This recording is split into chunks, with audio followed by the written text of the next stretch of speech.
Essay 5, At the Table.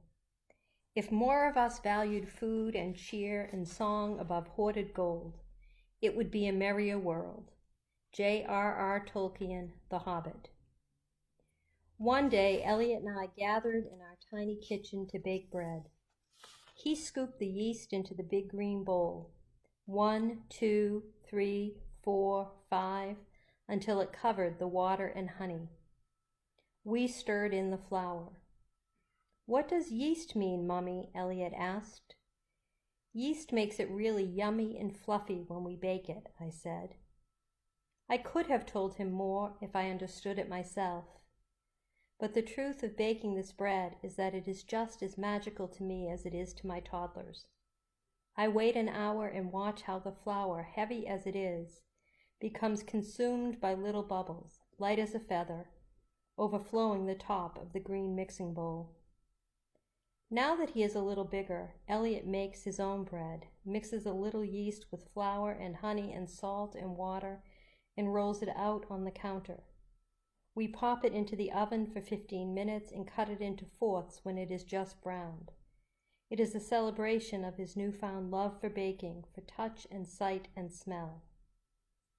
The table is slowly becoming a place of simplicity, of vegetables and ripening fruit, cheese and bread, of constant conversation over what kind of day we're having, and negotiations over how many bites Eliot has to take before he can leave the table and go play again, where my other son Isaiah climbs up on top, trying to grab the pepper grinder and eat the grains of salt as they fall to the tablecloth from our little red star-shaped salt dishes.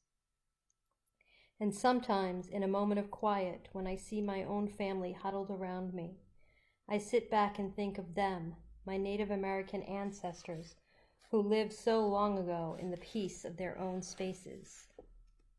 I think back to my great-great-grandmothers and the crops they toiled over, the long work over pits of fire, beating out dough every single day, the food that came to their tables for their families to gather and tell stories, to rest from the work and take small, slow breaths together before digging back into their work again.